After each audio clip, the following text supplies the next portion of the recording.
Hello and welcome to the Voice of Intuition podcast. My name is Susan Jane and I believe that trusting your intuition is the best way to live your life with meaning and purpose. Each week you will hear about how you can connect, develop and trust your intuition through the wonderful array of guests we have on the show and my own personal experiences.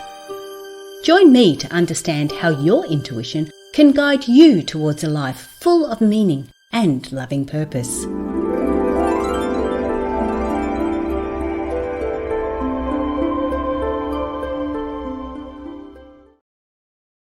Hello and welcome to the Voice of Intuition, the show that helps you connect with your intuitive nature. I'm Susan Jane, I'm your host for the show, and today we have a wonderful guest on. Now his name is Mark Nelson is his name. Now you're going to have to remember that name because it's really going to be good. We are going to be talking about psychic medium. Now, Mark has done this for quite some time. He's going to give you all the details.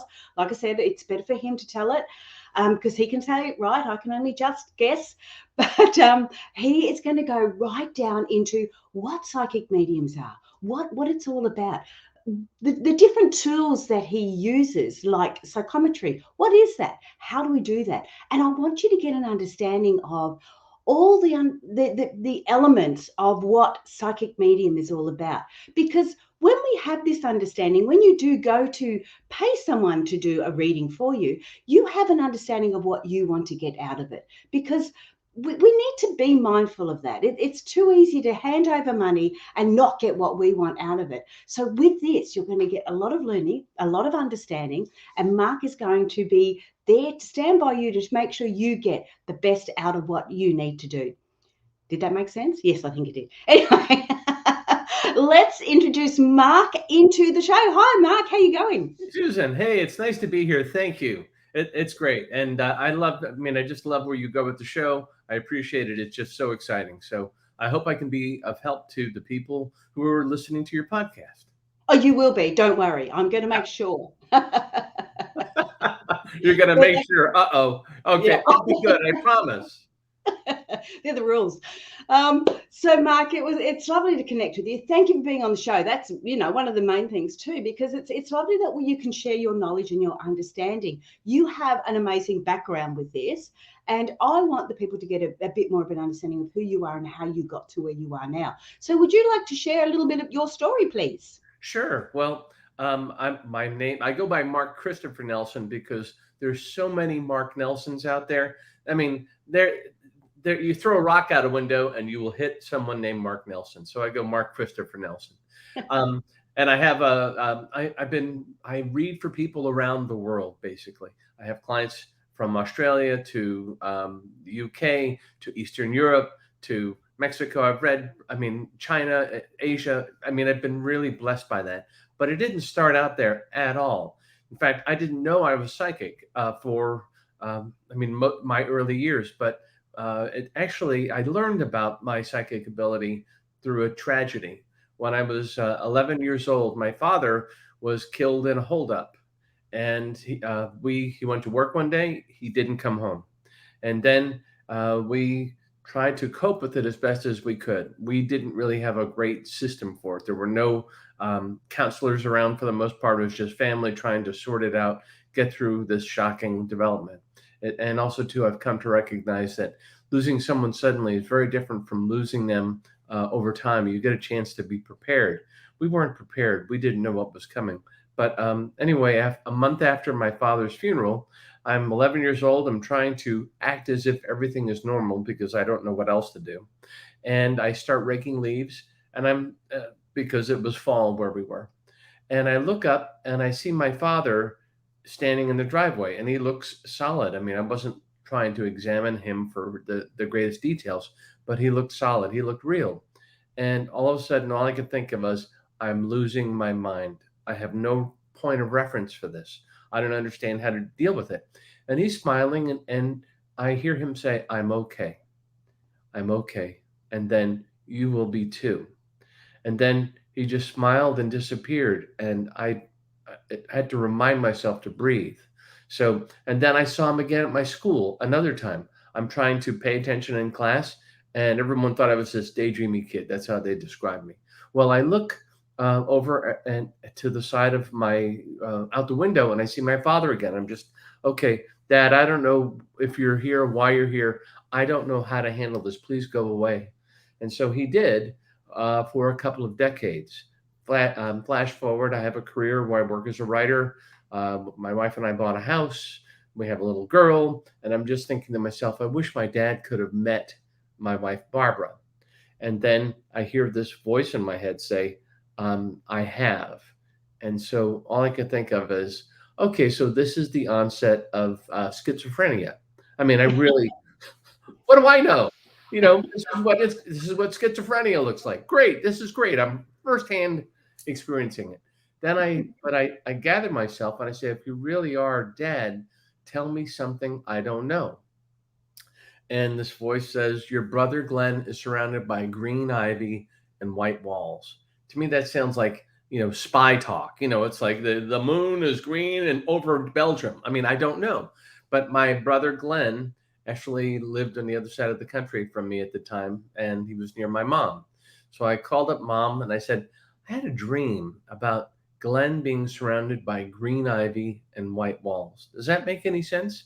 She goes, that's so funny. He just got a job at a place called the Green Ivy. And in fact, it's a floral shop and it has white walls and green ivy and basically as you described. So my thought is, okay, I heard that voice. I know I heard it. Why did I hear it? How did I hear it?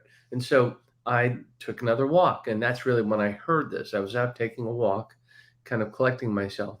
And so I think it was kind of I didn't realize it, but I was slipping into a meditative state. And so in walking, and it was quiet. So I basically said, if Dad, you're there, can you speak to me again and give me other information? Because I mean, it's nice to think you're having a conversation with someone, but it's an entirely different experience when you recognize that someone in spirit is speaking to you and telling you something that you don't know. So that was my experience. And then I got other messages about other family members. And so I'm thinking, okay, I'm hearing Dad. I've had several confirmations that the information I'm receiving is real. So what do I do with this? And so I began to wonder, is this something that is just for me and my family? If it is, that's wonderful. Or is this something else? There's something else to it. And I was also trying to figure out, how did I do this? I mean, I wasn't setting out with the goal, I'm now going to develop my intuitive ability, my psychic ability. I wasn't setting out to do that. So I had to kind of examine my state of mind, where I was, and then I began to see, okay, there's a pattern here. When I'm very focused on one thing, I can receive messages from Dad. But I became very curious as to whether I could receive messages for other people. So I basically stumbled into a psychic bookstore where they had psychics on staff who would read for people. And it just sounds ridiculous, but I just basically walked in and said, I think I'm psychic. Can I try reading somebody? And the manager was like, sure, go ahead, read me. And so I did, but that, and my process for clearing my head and getting to a place where I could receive information um, was overly complicated at first because I didn't know any better. But then I was able to sit down, collect my thoughts, relax, be alert, and be relaxed at the same time. And so, and also to accept what I received. I mean, that's all really do is I wait to see who is giving me information. What is it that I am receiving? You don't go out and tackle it. You wait for it to come to you. So with this manager, I heard, okay, woman who had, you have a son, and he was just beat up by some young guys. They had a dispute at school, but they beat him up pretty badly. And now your father is staying at home with him to basically help him while you're working. And she goes, that's exactly right. Would you like to read for us? And I was just like, oh, sure. Oh my gosh. Okay. I'm the accidental psychic medium. I mean, and I didn't know psychic or medium. I mean, I can tell you what that really means. But so she scheduled me for a few hours, and then so the nerves I had about sitting down for the first time, and having a client that I didn't know sit down and talk to me. And the thing that got me through it was, okay, I'm going to be relaxed. I'm going to be clear. And I also still do to this day something. I have a little journal I keep next to me. And so it's my way of kind of um, winnowing down, bringing the messages I receive to something of an orderly fashion. I write notes. I have a journal. So I started writing things down about someone I didn't know who was going to sit. But this person came in, sat down, and I began to read for a group of people, and it was just like, oh my God, I'm just out I'm doing this. I'm not sure how I'm doing it. I mean, I read one book about someone who had a similar experience, but I was very much not aware of the what you needed to do. I literally just kind of stumbled into it. But then as I began to use this ability, I began to recognize, okay, meditation is very helpful. Meditation gets me out of worrying about my family, what I'm doing with writing, how I, interact with other people. Really, the idea is to be very available, to be present, is how I describe it. And I recognize that being able to meditate, clear my head, allows me to be in that position to receive messages. So I went from sitting in a little bookstore, and then I started to get kind of busy. And then I thought, all right, maybe I should try reading. I wonder if it would be different at another bookstore. So and I went to another bookstore, and that became busy. And then I began to think, I wonder if I could read. People were asking me, hey, can you do phone? Can you do phone readings? It's like, I have no idea. How does that work? Okay, well, I'm going to try it, and if it blows up in my face, then the answer will be no, you can't. But as it turns out, I actually prefer it now. So I sit and I clear my head. I light a candle. And the reason why I light a candle, it's not for any ceremonial purpose per se. It's more about I'm going to focus on one flame. I'm going to focus on the little flickering light. And so I begin to do this. And so I start to read. I mean, I meditate, and then everything else, all the other worries of the day kind of drift away, all the other focus points, all the other little things. And when the phone rings, I am prepared, I'm relaxed. And I've learned that it doesn't matter whether I'm sitting 2 feet away from my client or 10,000 miles, because in spirit, where I'm receiving the information, there is no real sense of time or distance. Oh, wow. I've got to just jump in, Mark. You have just given us so much information. I've got so many questions I want to ask, Sure. and I'm going to get them all. You watch. One of the things I do want to talk about is so you've gone from there to there. You've really given us a good understanding of how you work your gift, your tool, whatever it is you want to call it, what you like to call it. Now, when you're saying you're hearing messages, because that's what you first did, you saw your father and you were hearing messages. Mm-hmm. Can you just elaborate? Like you said, when you saw them, they were very, very solid. You saw him as very solid. Now, when we see TV shows and everything else, we see it as a ghostly sort of a figure. Mm-hmm. Can you just sort of elaborate those two for me a little bit more, just so we've Sure. got a better understanding? Absolutely. Well, I've seen my dad looked very solid. I've seen a full body apparition before, and that was different. I was at a relative's home, and she appeared to me, and she had appeared to me because I'd been reading in the home where she had passed, transitioned, and so I was reading for her family, and she was coming through and had all these details, and it was almost like she said, "Thanks, here I am," and it was a little shocking because I wasn't really prepared for it.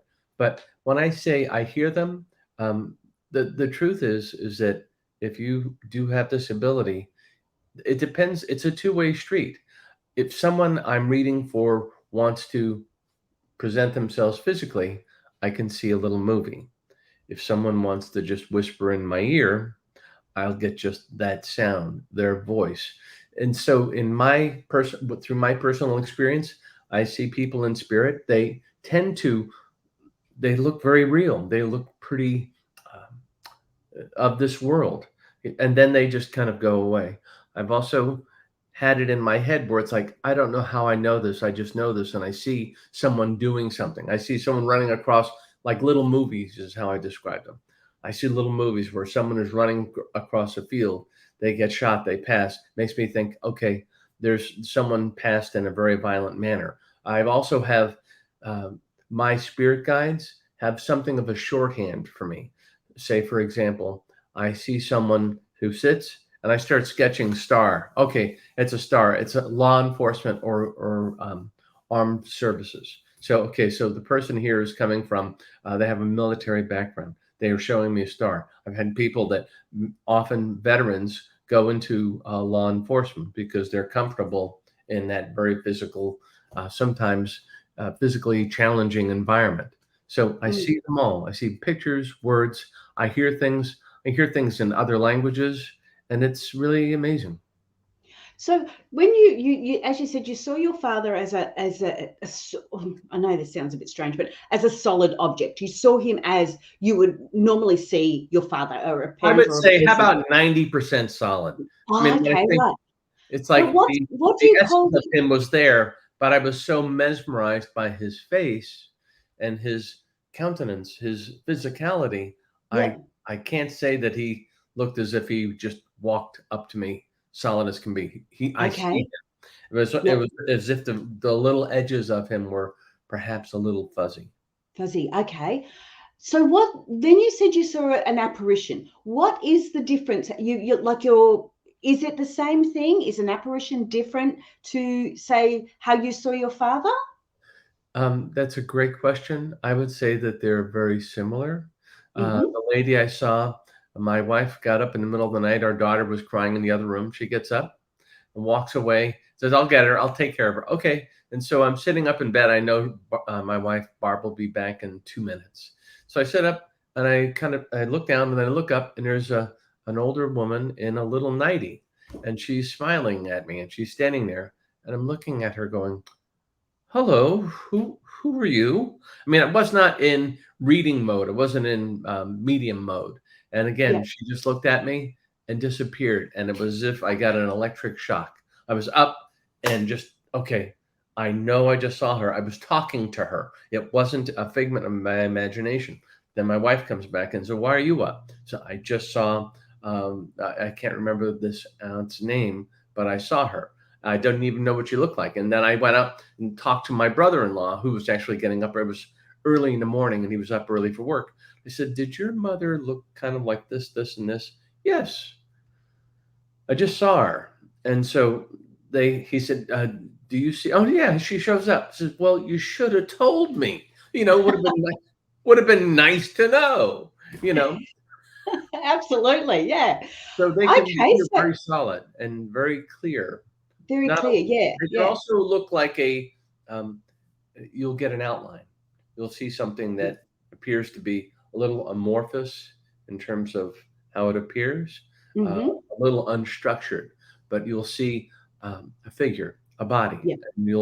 and it hits you. There's someone there. Now, with a lot of that, Mark, there is a lot of fear associated with that. Did you feel when you saw your father, when you saw this lady, was there a fear in it, or were you okay with that? It was surprise. Yeah. I didn't feel threatened. It just, this was completely out of my normal experience. I wasn't ready for this in the middle of the night. I wasn't ready for it when I was a little kid. Now, when I see them, I'm just like, oh, there he is. Okay, Yeah. I got you. I Yeah. see who you are. And it's important that if I've been asked to do a fair amount of paranormal investigating, which is Mm. something I actually do with my wife, Barbara. People recognize that I could hear and see things, and they wanted to know, did it translate to a home where, say, there was some spiritual activity? So, in fact, it very much does. And when you see someone, it's okay to say, okay, I see you. And then very often too, I'm out with a TV crew and or Barbara, and so I get technical affirmation. There's a light. There's we're seeing orbs. We're seeing Barbara has this thing that we call shorthand an SLS camera, and it basically takes energy and forms it into stick figures. You may have seen it on some of the paranormal shows. But when I say there's someone there right in this place, point the camera there, and then it shows they point the camera there, and there's someone who appears to be a stick figure person. That just happened. That's happened a couple of times recently. Then Yeah. that's a great validation. So, and I when I see them there, I'll say, okay, I'm seeing someone in spirit. It looks like a guy, and then you get this stick figure, and he's moving around. I've even had people like, "Can you wave to us?" And they at the stick figure waved. That's happened Wow. a couple. It's oh, can I tell you about another one like this? Um, Yep. I Yep. was reading for someone who was in a coma. Uh, his sister was trying to figure out how to help him. And I wondered, because of my paranormal background, I wondered if I could read for him and if we put this SLS camera on him, whether we would see him having an out of body experience. And it turns out he was there basically waving, you expressing himself, being very present and responsive. Uh, and at the time he was laying on they had this client of mine had her brother in a hospital bed in their home because of long-term care. This woman, my client, also had her little boy there and a father there, and so I had a crewman because Barbara was with me. I didn't have the SLS camera; she wasn't there to do it, so we used an SLS camera from the crew that I was working with. And I say, I can you focus that on him? I think that there is someone here. And sure enough, there's this guy. He was in spirit, even though he was in a coma. So that was actually a kind of a brand new world for us, where Mm. it's one thing to deal with someone in spirit who's passed, but it's another thing to deal with someone who is in kind of having an out of body experience. Yes, yeah, and I've experienced that myself, but I love that the technical side of it. But I just do want the listeners to know that we are actually interviewing Barbara in a week or two's time, or a couple of weeks' time.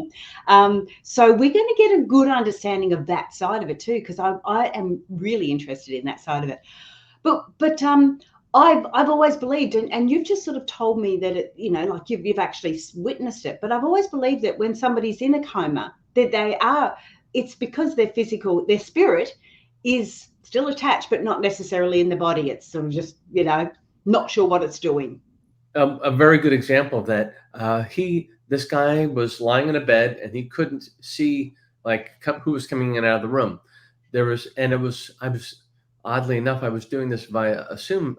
I love Zoom, but I was in North Carolina. The client was in California, and I'm reading for him long distance on the Zoom camera.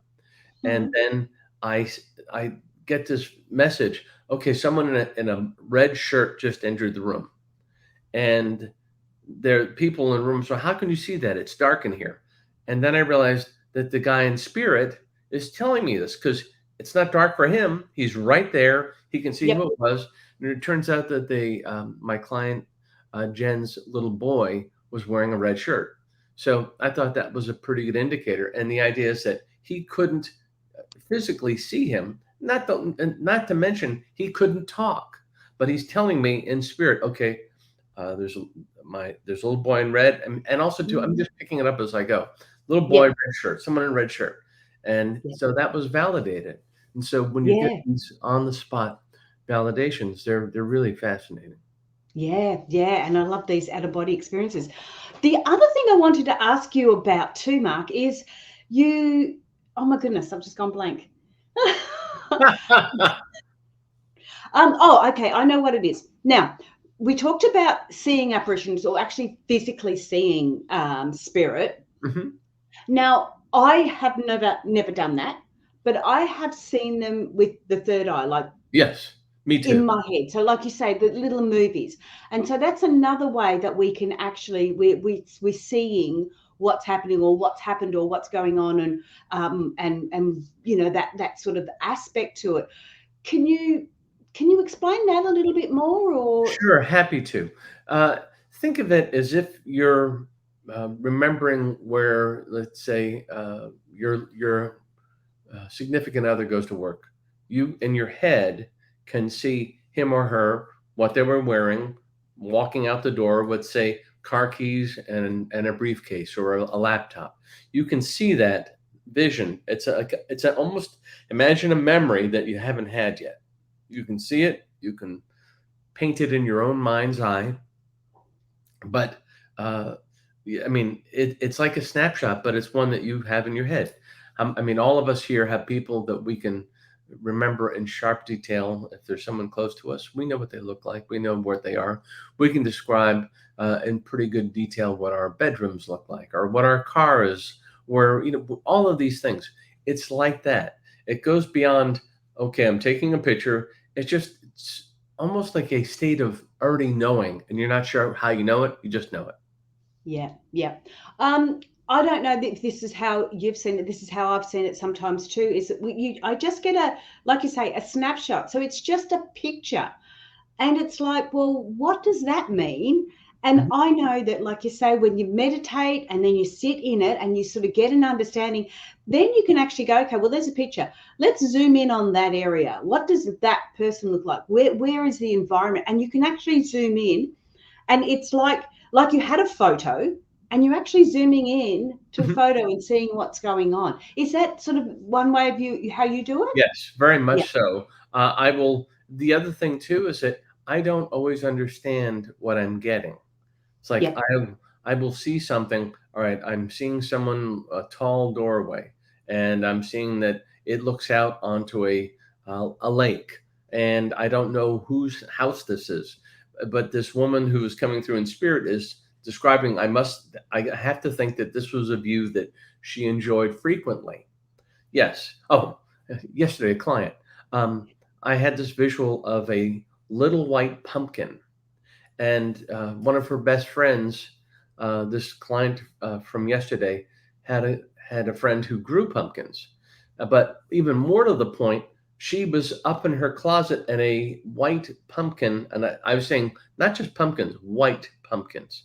A yeah. white pumpkin fell out of the closet. It was a decoration, and that, like, she almost caught it.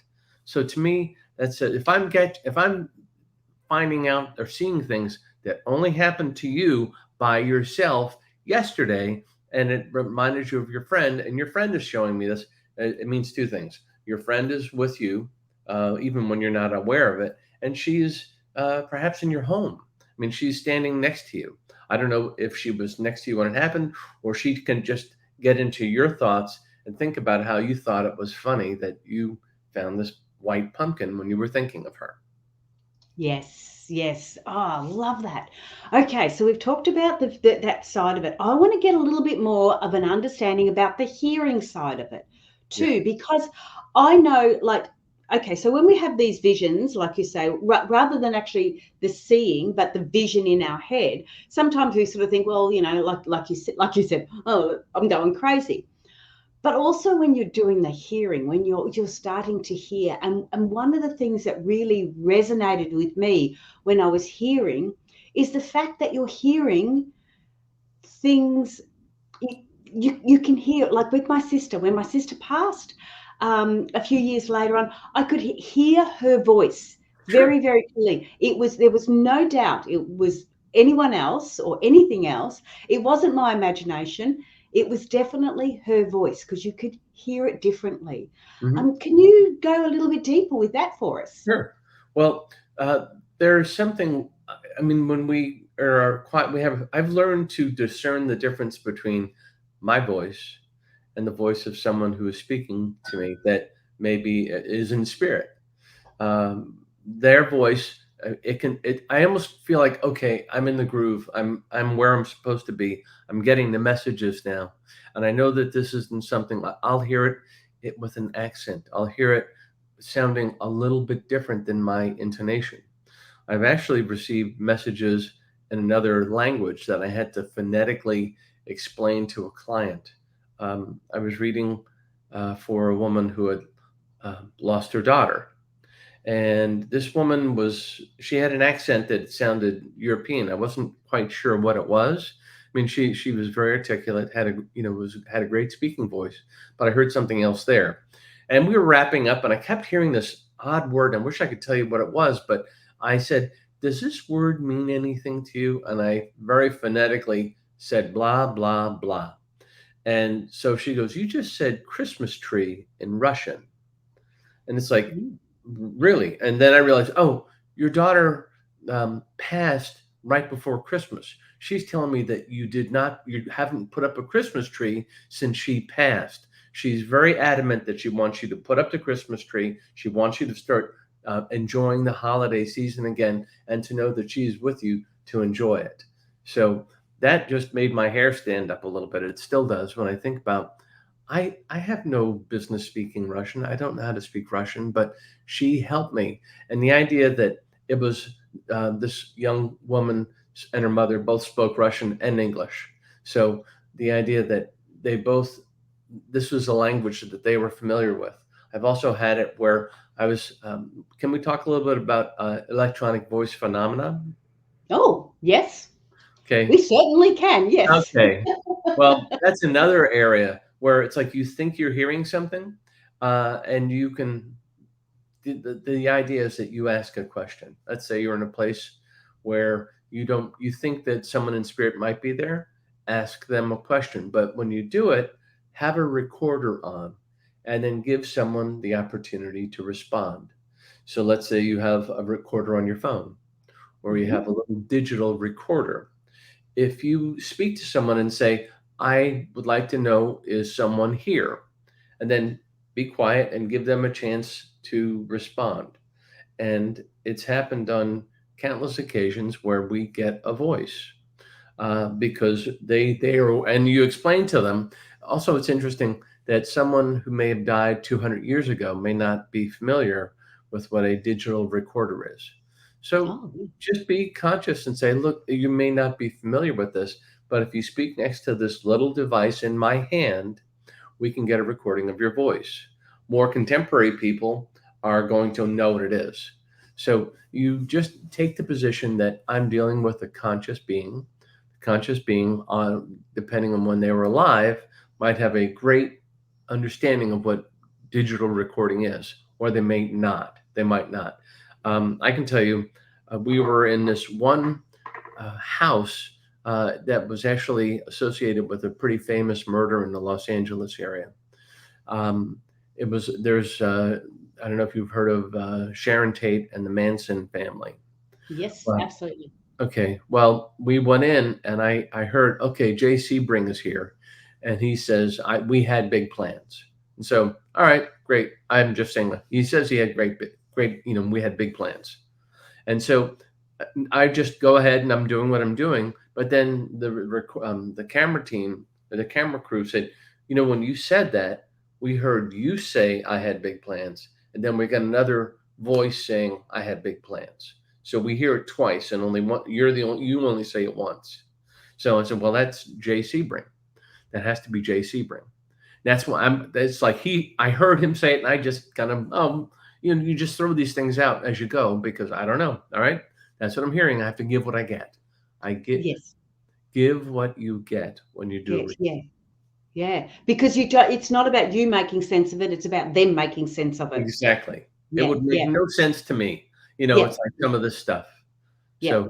So Before I go any further, Mark, I do want to let people know, especially on the audio, that if they want to connect with you, it is www.marknelsonmedium.com. correct. Okay. Yes. marknelsonmedium.com. So if you want to connect with Mark, jump on his website and have a look at that. Now, the next thing I want to ask, because we're starting to get a little bit low on time. So we've talked about the visual aspect of seeing and vision in your psychic mediumship. We've Mhm. talked about the hearing side of it.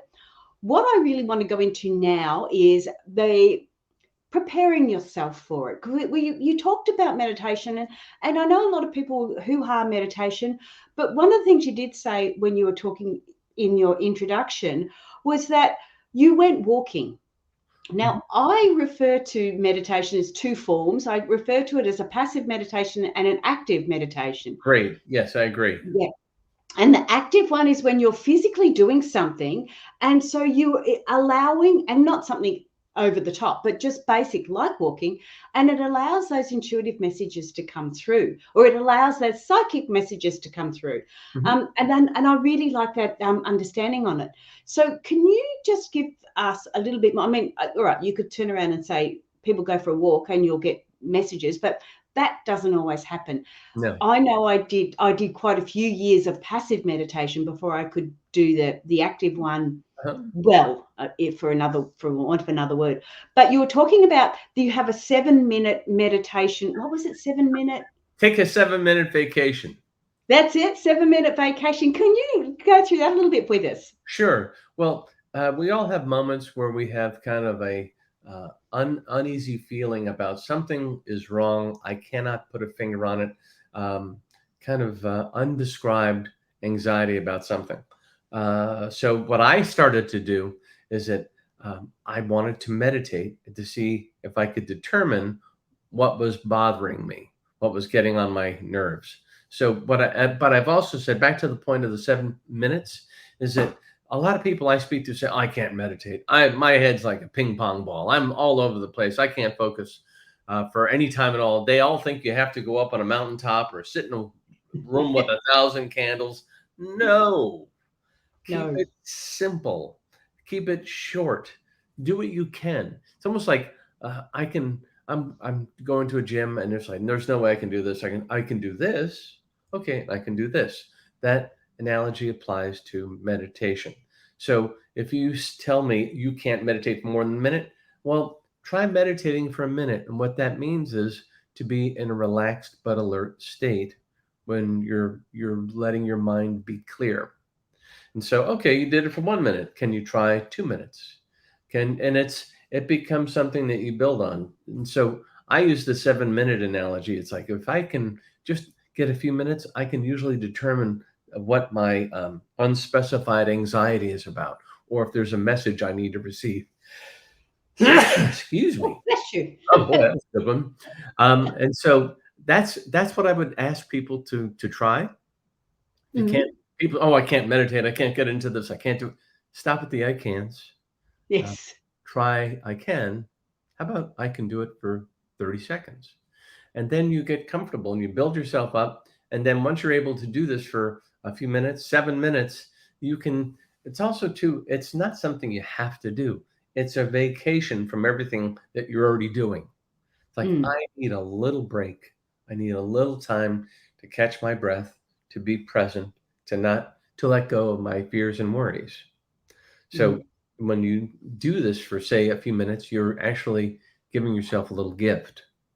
And in that time, you can see if there's a message for you. It may be simply a time to clear and feel at ease.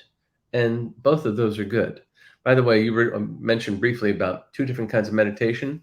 I Yeah. usually start with, I have to just clear my head and see and to be present and to be clear. But then I start to receive messages.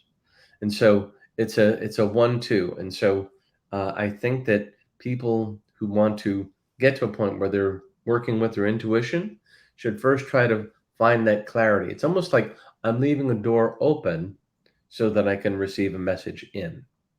So Mm. once you do that and you create this a channel, a window, an open door in your mind, then you can receive a message. In fact, I get into more guided meditations like, okay, I've been here. Now I want to connect with someone and see if someone is available to speak with me. And through this little open channel that I've created, I then be patient and I wait for someone to come to me with, say, an answer, a presence, or whatever it might be. Mm.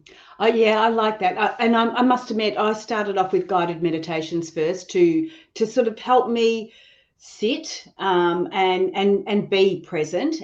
You had something to focus on. You could listen to the guided meditation, Mhm. but after a while, it was like, oh, it was just too noisy, too busy, Yeah, and I know. I Yeah. just needed my own space. Mhm. And the funny thing is, as you say, what I love that terminology of the vacation, because I can remember there was a time there when I'd go, okay, I got to, like, I went to 15 minutes, then I went to half an hour, like 20 minutes, half an hour, got to half an hour.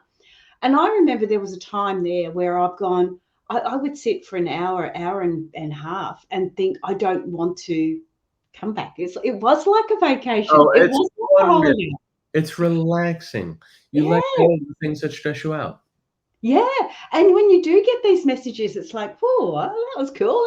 But I wasn't getting I wasn't getting messages for other people so much as I was getting messages for myself, and Sure. it was really really enjoyable. And then again, I went into more of the active meditation, and I could bring in messages for other people. Mhm. But it's I guess what I wanted to say with it, you are looking at 7 minutes. If you can't give yourself 7 minutes, Mhm.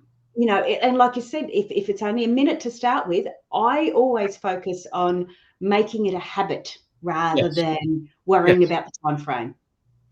The Yeah, other thing too with the 7 minutes is that I think to your earlier point that we're all busy. We've yeah, got jobs, we've got work, we've got loved ones. We're trying to juggle a lot of things. If you can give yourself the gift of 7 quiet minutes, the vacation, then I think that you can do a lot with it. And then from that place, perhaps you can get to 15 minutes, 20 minutes, whatever you mm, can benefit from, whatever you need. yeah, So think of it that way. yeah. I love it. And think of it as a vacation. Give your head some space. Oh, Oh my goodness. please. It's so Yeah. wonderful. I know.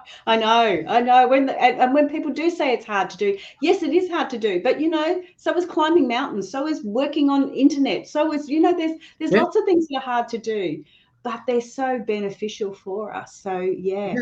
I mean, and just real quickly, the exercise analogy. I've run a couple of half marathons, and I was asthmatic growing up. I'm still, deal with it a little bit. But Barbara, my wife, said, just come with me a little bit, and so you build yourself up to it to where, you know, I can all of a sudden 2 minute meditation is easy, and then 15, 7, wherever you feel comfortable, then you can get there. yeah, you just got to start. Yes.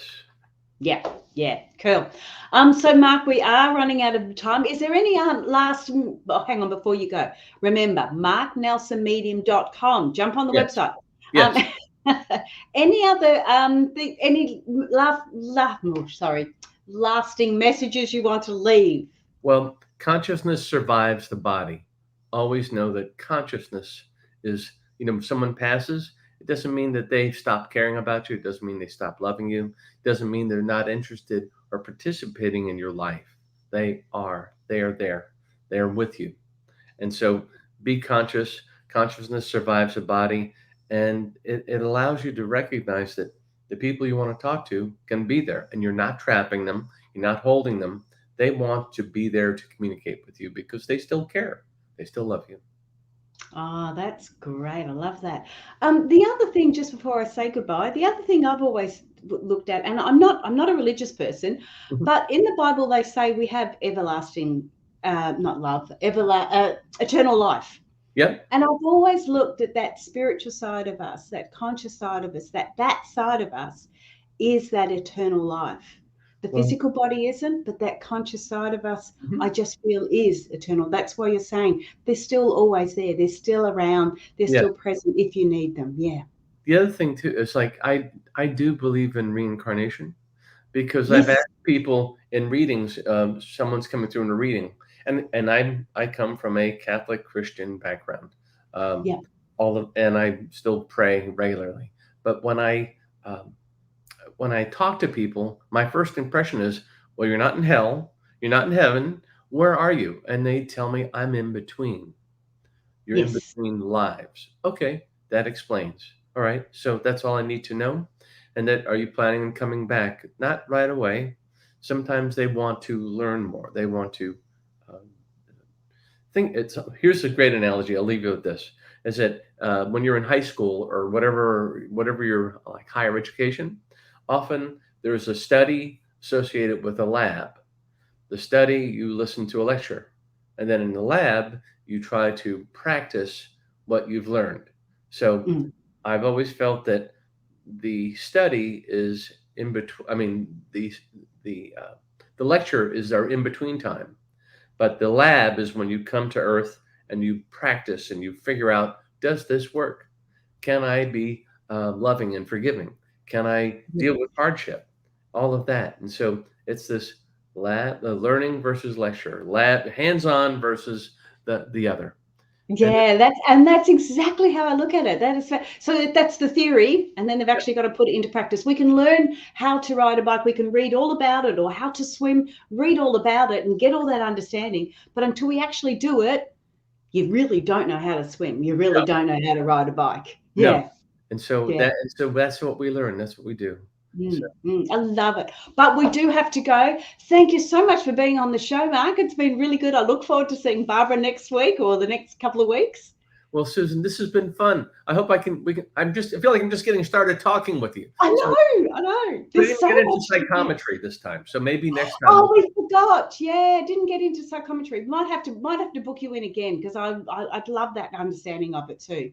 Well, I'm having fun. So let's try again. All right. I look Okay, cool. forward. Well, stay there and I'll do the goodbyes. Hang on, I'll have to move that. Hey guys, that was fantastic. Jump on Mark's website. So Mark Nelson, he is going under Mark Christopher Nelson, but at the moment it's marknelsonmedium.com. You'll be able to find it on there. Thank you so much for being on the show. Share, subscribe, like. I would really be happy with that. And remember, if you do want to learn to connect with your intuition, jump on intuitivenature.com.au or follow me on some of the socials because I think I'm just about everywhere. It's quite embarrassing when you have to be on all those socials. I prefer the podcast, I have to be honest, because I get to talk to beautiful people like Mark, and I'm going to look forward to talking to Barbara soon too. So make sure you subscribe to the show so you don't miss out on it. But that's me for now. I hope you have a wonderful week and I will see you next week. Bye for now.